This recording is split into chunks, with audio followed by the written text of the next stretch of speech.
नमस्कार साथियों, स्वागत है फिर से अपना YouTube channel vision online classes में।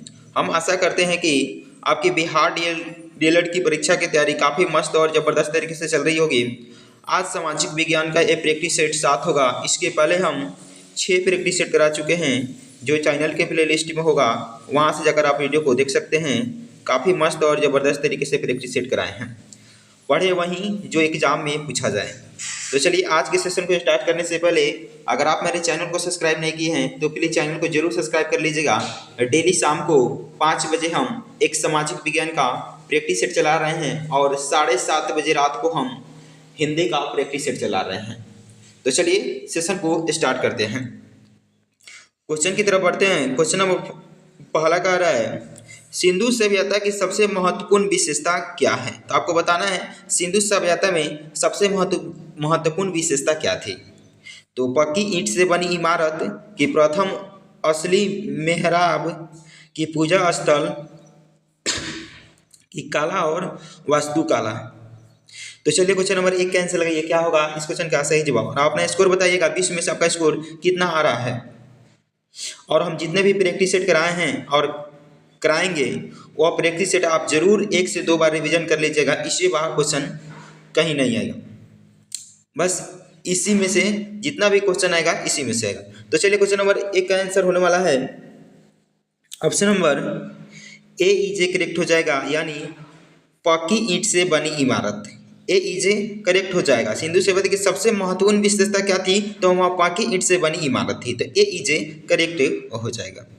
आगे बढ़ते हैं क्वेश्चन नंबर 2 की तरफ। क्वेश्चन नंबर 2 कह रहा है मेगास्थनीज दूत था। तो मेगास्थनीज जो दूत था वह किसका दूत था। तो सेल्यूकस का था कि सिकंदर का था कि डेरियस का था कि यूनानियों का था। तो चलिए क्वेश्चन नंबर 2 का आंसर लगाइए, क्या होगा इस क्वेश्चन का सही जवाब। तो चलिए क्वेश्चन नंबर 2 का आंसर होने वाला है ऑप्शन नंबर ए इजे करेक्ट हो जाएगा, यानी सेल्यूकस का राजदूत था। मैग्निस किसका राजदूत था, तो सेल्यूकस का राजदूत था। ए इजे करेक्ट हो जाएगा। आगे बढ़ते हैं क्वेश्चन नंबर 3 देख लेते हैं। क्वेश्चन नंबर 3 कह रहा है कौटिल्य की पुस्तक अर्थशास्त्र के किस विषय पर आधारित है। तो जो कौटिल्य की अर्थशास्त्र की पुस्तक है वह किस विषय पर आधारित है। तो आर्थिक संबंध पर, कि शासन काल के सिद्धांत और अभ्यास पर, कि विदेशी नीति पर, कि धन संचय पर। तो चलिए क्वेश्चन नंबर 3 कैंसिल लगाइए। अगर आपको वीडियो अच्छा लग रहा है तो वीडियो को लाइक शेयर और कमेंट कर दीजिएगा और चैनल को जरूर सब्सक्राइब कर लीजिएगा। ऐसे ही डेली वीडियो देखने के लिए 5 बजे शाम को और हिंदी का प्रैक्टिस देखने के लिए 7:30 बजे रात को। तो चलिए क्वेश्चन नंबर 3 का आंसर होने वाला है option number B is correct हो जाएगा, यानी शासन काल के सिद्धांत और अभ्यास। कौटिल्य के जो अर्थशास्त्र की पुस्तक है वह किस विषय पर आधारित है, तो शासन काल के सिद्धांत और अभ्यास पर आधारित है, यानी बी इज करेक्ट हो जाएगा। आगे बढ़ते हैं क्वेश्चन नंबर 4 की तरफ। क्वेश्चन नंबर 4 का है त्रिपिटक किसकी धार्मिक पुस्तक है। जो त्रिपिटक धार्मिक पुस्तक है वह किसने लिखा है। तो जैन का, कि हिंदू का, कि पारसी का, कि बौद्ध का। तो आपको बताना है त्रिपिटक जो धार्मिक पुस्तक है वह किसके लिए है। तो चलिए क्वेश्चन नंबर 4 का आंसर होने वाला है option number D is correct हो जाएगा, यानी बौद्ध धर्म का है। त्रिपिटक किसका धार्मिक पुस्तक है, तो बौद्ध का है। डी इज करेक्ट हो जाएगा। आगे बढ़ते हैं क्वेश्चन नंबर 5 की तरफ। क्वेश्चन नंबर 5 कह रहा है अशोक के धम्म का मूल संदेश क्या है। जो अशोक के धम्म का मूल संदेश क्या था। तो राजा के प्रति वफादारी, की शांति एवं अहिंसा, की बड़ों का सम्मान, इनमें से सभी। तो चलिए क्वेश्चन नंबर 5 का आंसर लगाइए, क्या होगा इस क्वेश्चन का सही जवाब। तो चलिए क्वेश्चन नंबर 5 का आंसर होने वाला है option number A D is correct हो जाएगा, इनमें से सभी। राजा के प्रति वफादारी, शांति एवं अहिंसा, बड़ों का सम्मान, यानी सभी था। डी इज करेक्ट हो जाए। अशोक के धम्म का मूल संदेश क्या था, तो राजा के प्रति वफादारी, शांति एवं अहिंसा और बड़ों का सम्मान, यानी डी इज करेक्ट हो जाएगा। आगे बढ़ते हैं क्वेश्चन नंबर 6 देख लेते हैं। क्वेश्चन नंबर 6 कह रहे हैं मौर्य समाज का 7 वर्गों में विभाजन का विशेष रूप से उल्लेख किया गया है। जो मौर्य समाज का 7 वर्गों में जो विभाजन का विशेष रूप से उल्लेख किया गया है वह किस पुस्तक में किया गया है। तो कौटिल्य के अर्थशास्त्र में, कि अशोक के शिलालेख में, कि पुराणों में, कि मेगास्थनीज के पुस्तक इंडिका में। तो चलिए क्वेश्चन नंबर 6 का आंसर लगाइए। और वीडियो को ज़्यादा से ज़्यादा लोगों तक शेयर कर दीजिएगा। जितने भी व्हाट्सएप ग्रुप, फेसबुक ग्रुप है, उसमें जरूर वीडियो को शेयर कर दीजिएगा। और जितने भी भाई बहन बिहार DL की तैयारी कर रहे हैं, उसके पास ये वीडियो जरूर सेंड कर दीजिएगा। तो चलिए क्वेश्चन नंबर 6 का आंसर होने वाला है ऑप्शन नंबर DEJ करेक्ट हो जाएगा। यानी मेगास्थनीज के पुस्तक इंडिका में मौर्य समाज का 7 वर्गों में विभाजन का विशेष रूप से उल्लेख किया गया है। तो मेगास्थनीज का जो इंडिका पुस्तक है उसमें उल्लेख किया गया है। DEJ करेक्ट हो जाएगा। आगे बढ़ते हैं, क्वेश्चन नंबर 7 देख लेते हैं। क्वेश्चन नंबर 7 का है, प्रसिद्ध चीनी यात्री फाहियान ने किसके शासन काल में भारत आया था, भारत की यात्रा किया था। तो प्रसिद्ध चीनी यात्री तो था फाहियान, वह किसके शासन काल में भारत की यात्रा किया था। तो चंद्रगुप्त प्रथम के, कि चंद्रगुप्त द्वितीय के, कि रामगुप्त के, कि श्रीगुप्त के। तो चलिए क्वेश्चन नंबर 7 कैंसिल करिए, क्या होगा इस क्वेश्चन का सही जवाब। तो चलिए क्वेश्चन नंबर 7 का आंसर होने वाला है ऑप्शन नंबर VEJ करेक्ट हो जाएगा। यानी चंद्रगुप्त द्वितीय के समय में चीनी यात्री फाहियान ने भारत की यात्रा किया था। चंद्रगुप्त द्वितीय के समय में VEJ करेक्ट हो जाएगा। आगे बढ़ते हैं क्वेश्चन नंबर 8 की तरफ। क्वेश्चन नंबर 8 कह रहा है, चोल काल किसके लिए प्रसिद्ध था। तो जो चोल काल था वह किसके लिए प्रसिद्ध था। ग्राम पंचायत के लिए, कि राष्ट्रकूट वंश के साथ युद्ध के लिए, कि श्रीलंका के साथ व्यापार के लिए, कि इनमें से सभी। तो चलिए क्वेश्चन नंबर 8 का आंसर लगाइए। तो चलिए क्वेश्चन नंबर 8 का आंसर होने वाला है ऑप्शन नंबर DEJ करेक्ट हो जाएगा। यानी इनमें से सभी हो जाएगा। DEJ करेक्ट हो जाएगा। चोल काल किसके लिए प्रसिद्ध था। तो ग्राम पंचायत के लिए, राष्ट्रकूट वंश के साथ युद्ध के लिए और श्रीलंका के साथ व्यापार, यानी तीनों के लिए यह प्रसिद्ध था। यानी DEJ करेक्ट हो जाएगा इस क्वेश्चन का सही जवाब। आगे बढ़ते हैं, क्वेश्चन नंबर 9 देख लेते हैं। क्वेश्चन नंबर 9 कह रहा है, दक्षिण भारत के मंदिरों के आकर्षक द्वार, यह द्वार हो जाएगा, द्वार क्या कहलाते हैं। जो दक्षिण भारत के मंदिरों के आकर्षक जो द्वार होता है वह क्या कहलाता है। तो शिखर कहलाता है, कि गोपुरम कहलाता है, कि देवालय कहलाता है, कि मंडप कहलाता है। तो चलिए क्वेश्चन नंबर 9 का आंसर लगाइए। तो चलिए क्वेश्चन नंबर 9 का आंसर होने वाला है ऑप्शन नंबर VEJ करेक्ट हो जाएगा। नहीं, गोपुरम के नाम से जाना जाता है। तो जब दक्षिण भारत में जो मंदिर आकर्षक द्वार होता है वह क्या कहलाता है, गोपुरम कहलाता है। तो VEJ करेक्ट हो जाएगा। आगे बढ़ते हैं क्वेश्चन नंबर 10 की तरफ। क्वेश्चन नंबर 10 कह रहा है, विजयनगर साम्राज्य का अवशेष कहाँ मिलता है। जो विजयनगर साम्राज्य है वो उसका अवशेष कहाँ पे मिलता है। तो बीजापुर में, कि गोलकुंडा में, कि हम्पी में, कि बड़ौदा में। तो चलिए क्वेश्चन नंबर 10 कैंसिल लगाइए फटाफट।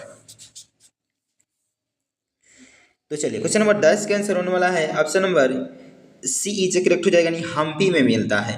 विजयनगर साम्राज्य की अवशेष कहाँ पे मिलता है, तो हम्पी में मिलता है। CEJ करेक्ट हो जाएगा। आगे बढ़ते हैं क्वेश्चन नंबर 11 की तरफ। क्वेश्चन नंबर 11 है, वह प्रथम मुस्लिम शासक कौन था जिसने शासन के सिद्धांत को सजाओं के ईश्वरीय अधिकार सिद्धांत के समान प्रतिपादित किया था। तो वह प्रथम मुस्लिम शासक कौन था जिसने शासन के सिद्धांत को सजाओं के ईश्वरीय अधिकार सिद्धांत के समान प्रतिपादन किया था।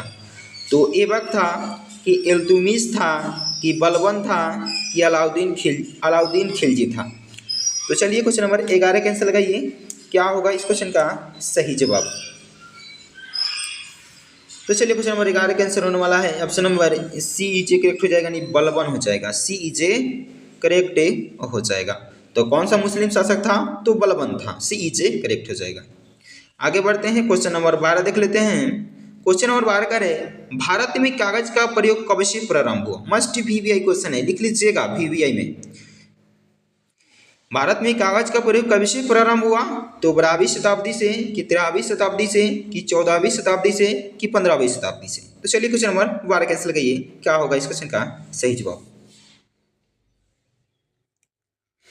तो चलिए क्वेश्चन नंबर 12 का आंसर होने वाला है ऑप्शन नंबर AEJ करेक्ट हो जाएगा। यानी 12वीं शताब्दी से भारत में कागज का शुरू किया गया। AEJ करेक्ट हो जाएगा। तो चलिए आगे बढ़ते हैं, क्वेश्चन नंबर 13 देख लेते हैं। क्वेश्चन नंबर 13 कह रहा है, यूरोपीय चित्रकारी का प्रवेश किसके दरबार में हुआ? जो यूरोपीय चित्रकारी था वह किसके दरबार में आया था? तो हुमायूं के, कि अकबर के, कि जहांगीर के, कि शाहजहां के? तो चलिए क्वेश्चन नंबर 13 का आंसर लगाइए। तो चलिए क्वेश्चन नंबर 13 का आंसर होने वाला है option number B is correct हो जाएगा, यानी अकबर के दरबार में आया था। तो यूरोपीय चित्रकारी का प्रवेश किसके दरबार में हुआ? तो अकबर के दरबार में हुआ। वो भी इज करेक्ट हो जाएगा। आगे बढ़ते हैं क्वेश्चन नंबर 14 की तरफ। क्वेश्चन नंबर 14 कह रहे हैं भारत में किसके शासनकाल में इंग्लिश ईस्ट इंडिया कंपनी का गठन हुआ? जो इंग्लिश ईस्ट इंडिया कंपनी थी वह भारत में किसके शासनकाल में गठन हुआ था? तो औरंगजेब के, कि अकबर के, कि जहांगीर के, कि हुमायूं के? तो चलिए क्वेश्चन नंबर 14 कैंसिल लगाइए। तो चलिए क्वेश्चन नंबर 14 का आंसर होने वाला है option number B is correct, यानी अकबर के शासनकाल में ईस्ट इंडिया कंपनी का गठन हुआ। और ईस्ट इंडिया कंपनी का गठन किस वर्ष हुआ? तो 1600 ईस्वी में हुआ। किस ईस्वी में हुआ? तो 1600 ईस्वी में ईस्ट इंडिया कंपनी का गठन हुआ। और किसके शासनकाल में गठन हुआ? तो अकबर के शासनकाल में गठन हुआ। बी इज करेक्ट हो जाएगा। आगे बढ़ते हैं क्वेश्चन नंबर 15 देख लेते हैं। क्वेश्चन नंबर 15 कह रहा है निम्न में से किस देशी रियासत को अंग्रेजों ने अपने क्षेत्र में नहीं मिलाया था? तो किस रियासत को अंग्रेजों ने अपने क्षेत्र में नहीं मिलाया था? तो सिंध को, कि ग्वालियर को, कि अवध को, कि सतारा को? चलिए क्वेश्चन नंबर 15 कैंसिल लगाइए। तो चलिए क्वेश्चन नंबर 15 का आंसर होने वाला है option number B is correct हो जाएगा, यानी ग्वालियर को क्या किया था? अंग्रेजों ने अपने क्षेत्र में नहीं मिलाया था। ग्वालियर कहाँ पड़ता है? तो मध्य प्रदेश में पड़ता है। कहाँ पड़ता है?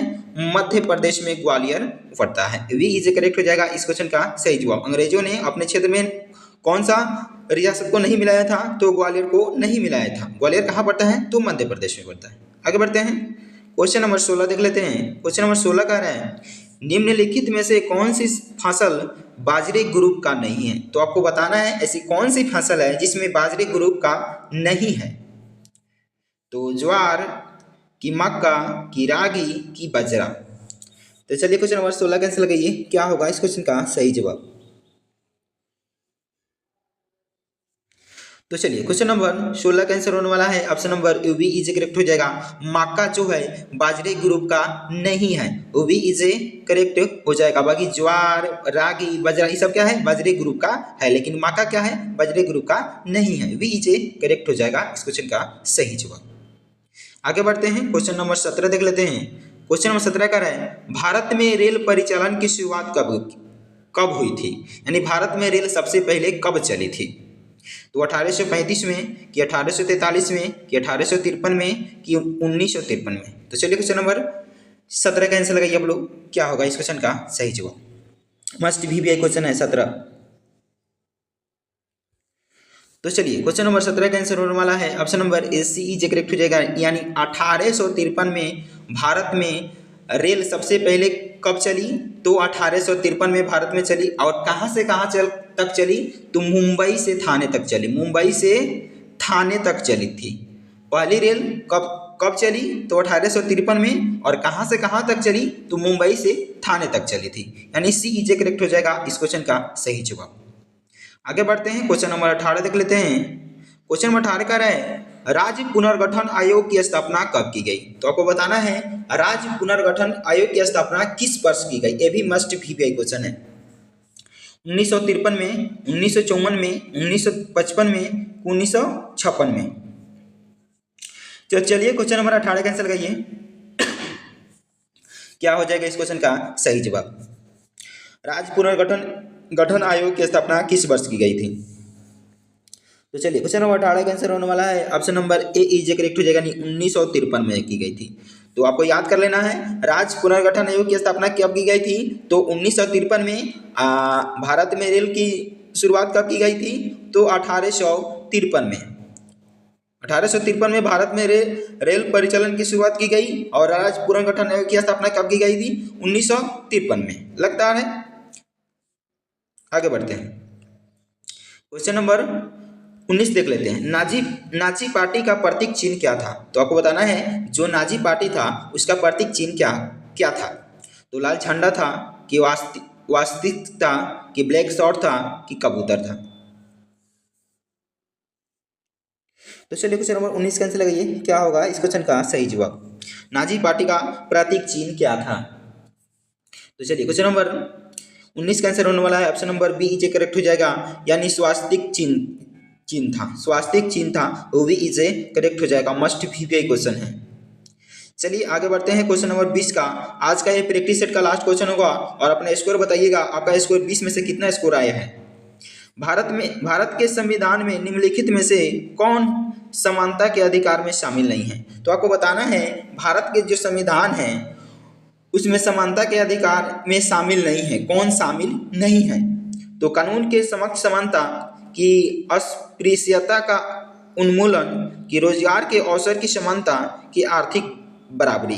तो चलिए क्वेश्चन नंबर 20 का आंसर लगाइए, क्या होगा इस क्वेश्चन का सही जवाब। और वीडियो को अगर वीडियो अच्छा लग रहा है तो वीडियो को ज़्यादा से ज़्यादा लोग तक शेयर कर दीजिएगा और चैनल को जरूर सब्सक्राइब कर लीजिएगा। डेली शाम को 5 बजे सामाजिक विज्ञान का प्रैक्टिस सेट चल रहा है और डेली 7:30 बजे रात को हिंदी का प्रैक्टिस सेट चल रहा है, जबरदस्त प्रैक्टिस सेट चल रहा है। तो चलिए क्वेश्चन नंबर 20 का आंसर लगाइए, क्या होगा इस क्वेश्चन का सही जवाब। तो चलिए क्वेश्चन नंबर 20 का आंसर होने वाला है option number D is correct हो जाएगा, यानी आर्थिक बराबरी, जो भारत के संविधान में समानता के अधिकार में शामिल नहीं है। डी इज ए करेक्ट हो जाएगा। चलिए फिर मिलते हैं नेक्स्ट वीडियो में। अगर वीडियो अच्छा लगा तो वीडियो को लाइक शेयर कमेंट कर दीजिएगा और जितने भी group, WhatsApp group, Facebook group है उसमें जरूर सेंड कर दीजिएगा वीडियो को। चलिए फिर मिलते हैं अगले वीडियो में, तब तक के लिए जय हिंद।